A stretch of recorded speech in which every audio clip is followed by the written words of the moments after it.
Well, here I am, off to Hamilton, catching the train today. It's about 6 o'clock, and looking forward to making this trip. Our next stop is Brisbane International Airport. Platform on the right-hand side and direction of travel. If you're disembarking here at the International Airport, please ensure you move yourself and your luggage well clear of the yellow line. Brisbane International. Doors closing.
G'day, I'm Roland Hearn, and this is Walk in the Garden.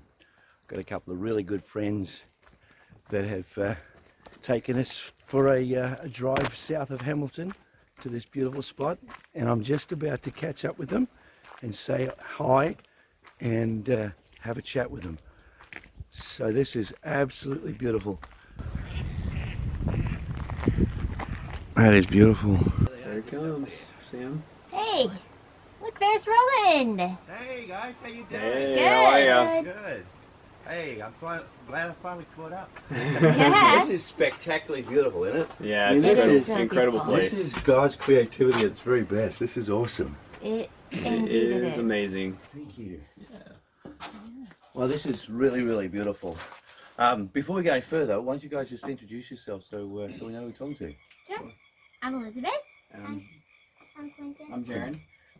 Well, it'll be with you guys. Thanks Yeah. for opening up your space for me to be here with Yeah, you. Excited to share with you.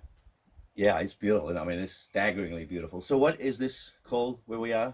Yeah. It's called Blue Spring, Uh-huh. and And what's the local area? What is the locality? it's near T-Row, but Okay. it's just near, not too far from where we live. So if there wasn't any traffic, it'd be about 45 minutes. 45 minutes, Yeah. right? How long Yeah. did it take us to get down Like an here? hour and a half. That's really Holiday weekend. It's right. a little more than that. Yeah. Today, so that's all right. Well, it's so beautiful. so. How long have you guys been living in New Zealand? Maybe I'll ask Quentin that. How long have you guys been here? 5 years, almost 6. Do you remember moving here? Not really. Not really. Yeah, because you were a lot younger then. So let's see. If it was 5 years ago, then you would have been 5 years younger. Right. How old were you when you moved here? 3.5. Right. Wow. So most of your memories have come from New Zealand, right? Yeah, that's very, very cool. So do you guys like living here? Yeah, New Zealand's a good Yeah, place. there's a lot to love about Yeah. living in New Zealand. Yeah. I mean, obviously, today we were like, oh, let's just go to, this spot near our house. That's, Yeah. like, one of the top 10 most beautiful places on the planet. No big deal. Just down the road. Just down the road. Yeah. Yeah, It is no, there's beautiful. definitely a lot that we love. So about living here. what brought you here?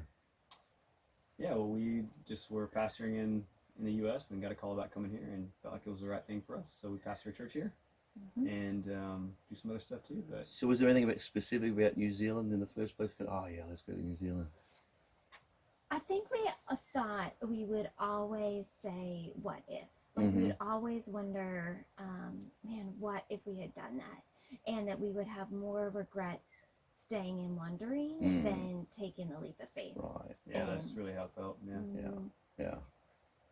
So when you arrived in New Zealand, was there anything that stands out in your mind as, wow, this is different from what we're used to? Accent. We didn't know any. Yeah, there you go. What was it? What did you say The about accent. Accent. Right, okay, Yeah, yeah. we did have a hard time understanding that? We didn't know people. what anybody was saying half the time. Yeah, accent and words, like just Right. different vocabulary in the first place. Right, Yeah. right.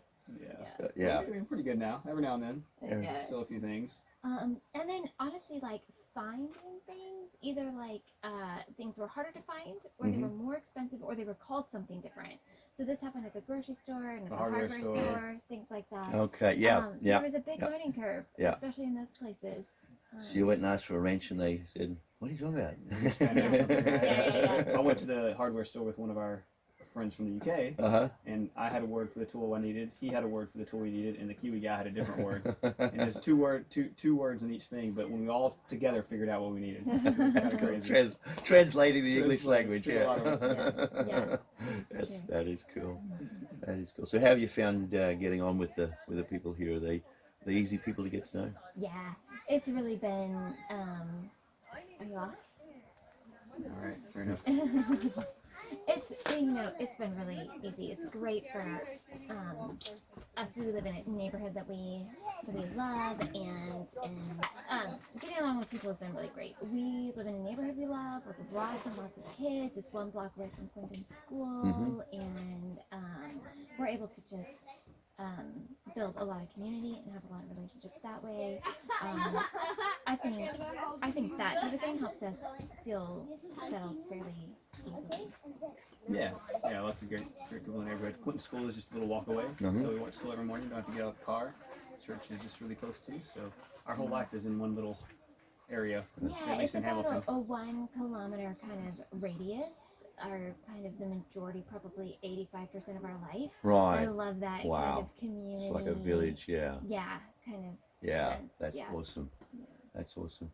So listen, statistically, New Zealand doesn't score high on the faith index. It's not a place that's renowned as this is a people that are profoundly committed to their faith. There's a lot of faith in New Zealand, a lot of diverse faith perspectives, but overall, not listed as one of the countries that are profoundly recognised as a country built in the faith environment. So why would you come to a place where that's the case? Wouldn't it be easier to stay in a place and where people are responsive or immediately accessible when you talk about the stuff, people know what you're talking about? Wouldn't that be easier?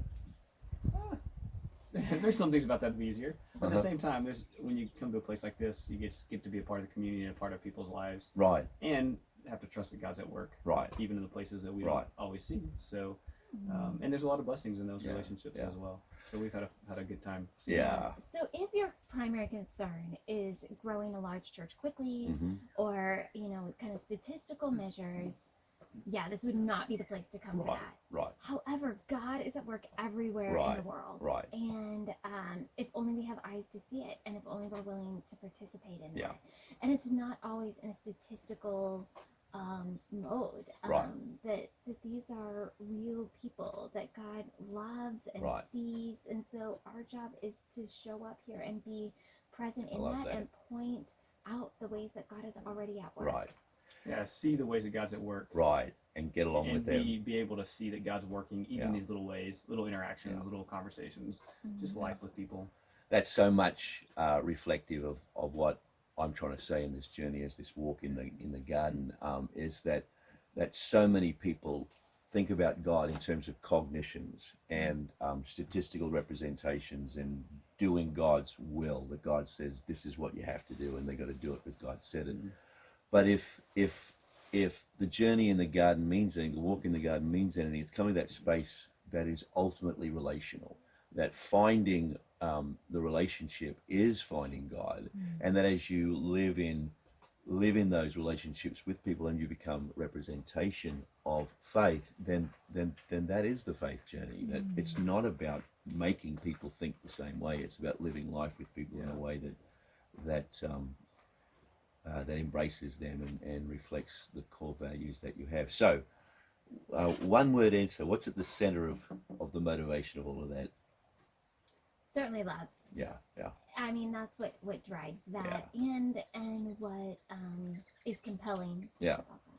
So if you're if you're living in the community and you're speaking love in the community is reflective of the love that God has for us, can you think of a story offhand that would represent how that worked? Yeah, we actually have a story fairly recently. So Quentin mentioned we've lived here for 5.5 years, and then I mentioned that we live in a community with lots of kids and quite close knit in a lot of ways. A lot of our kids go to the same school. A lot of our kids play on the same soccer team. Like, this is our neighborhood. And one of the families in our community is Indian. Their family lives in India. They've immigrated here.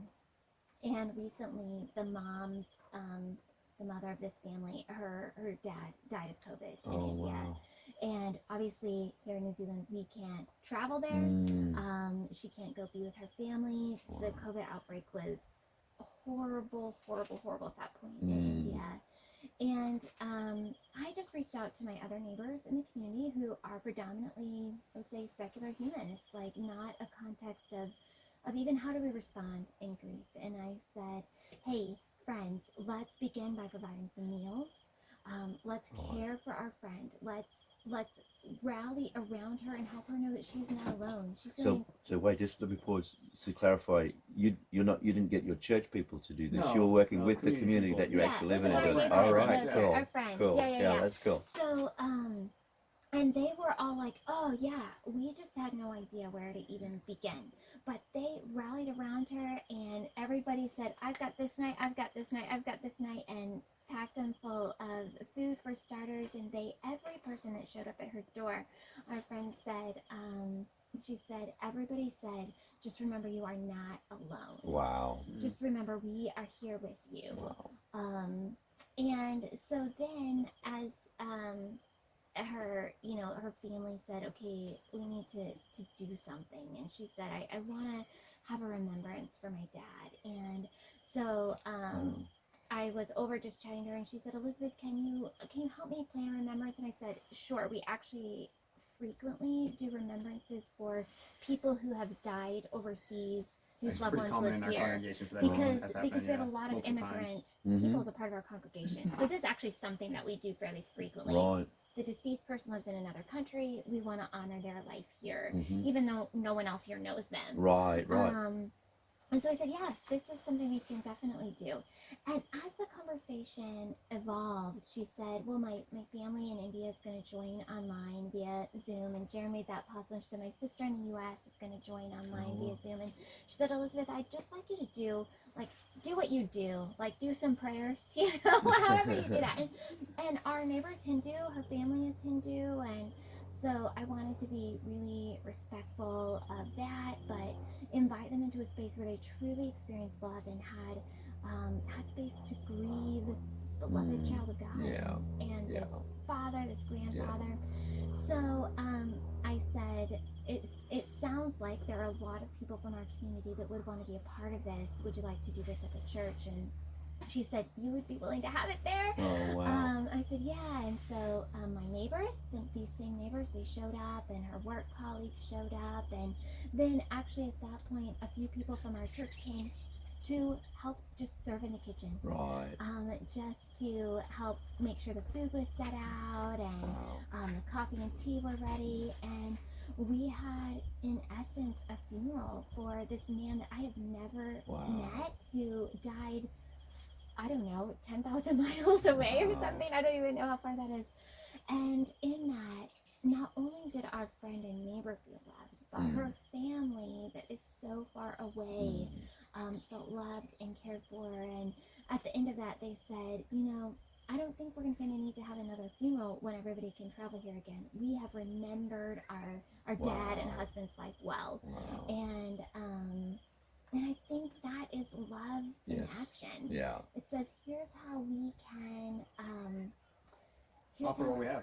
Here's how we can offer what we have, and really invite others to participate in that, even if they don't yet have a name for it. Right.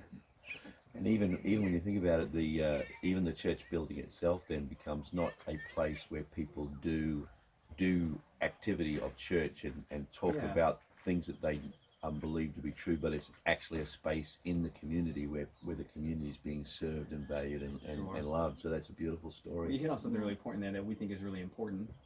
We see our church space, which is the building, Right. property, all that sort of thing. All of that we see as something that we have to resource our community with. Like, Right. how can we provide space for Wow. things? So, for example, we have a basketball court we put in Yeah. that is just on the side, and it gets consistent use throughout the week. Hundreds and hundreds of people a week are using that Wow. place. Yeah. And they just know. We put signs up that say, hey, we're glad you're here, and Yeah. come play. And things like we're trying to plant a community orchard, things that say to our community, hey, we're just here to serve you, and this is what our space is for. And so this is another example of doing that. And here's a really key thing that you share with me before, Jaron. This isn't about how a trap that we use to get people to start coming to the church or to think the way that we think, right? This is the heart here is actually love. We have this space. Yeah. We should provide it as a resource to our community. Yeah. And that's how the love of Christ shows up. Exactly. And then people respond to that in different ways, and God works through that. Yeah. But the reality is, we're just there for relationship and to care for them. Yeah, it's love manifested in hospitality. Yeah. And it's Love in action, hospitality of heart and life that's and beautiful. space and that's how that plays out. That's awesome. That's exactly what I've been trying to frame through this walk in the garden. The construct is, we walk in these beautiful spaces, and in walking in that space, we're kind of reminded of who God actually is. Even as we're walking along here, and you showed us that little tiny flower, and you made the comment that even God cares about that little tiny. He was creative enough to get down to that little level and allow that to come into being. And it's a beautiful way of thinking about God. But that walk then reveals a God who is love, who is embrace, who is present, rather than one that is demanding. That is, you've got to think a certain way, you've got to act a certain way. We do think certain ways and we do act certain, but those are products of the walk with God. They aren't products of a contrived and forced perspective. That is so perfect, because it's so easy. If our perspective is built upon cognitions, belief structures, arguments, debates, then you want to see response to that quickly, because what you're actually looking for is validation of your position. But where you see faith as a relational grace love journey, then the long arc is actually the right arc. And being able to walk with people over a long period of time and see that process unfolding for them, it just has so much legitimacy, doesn't it?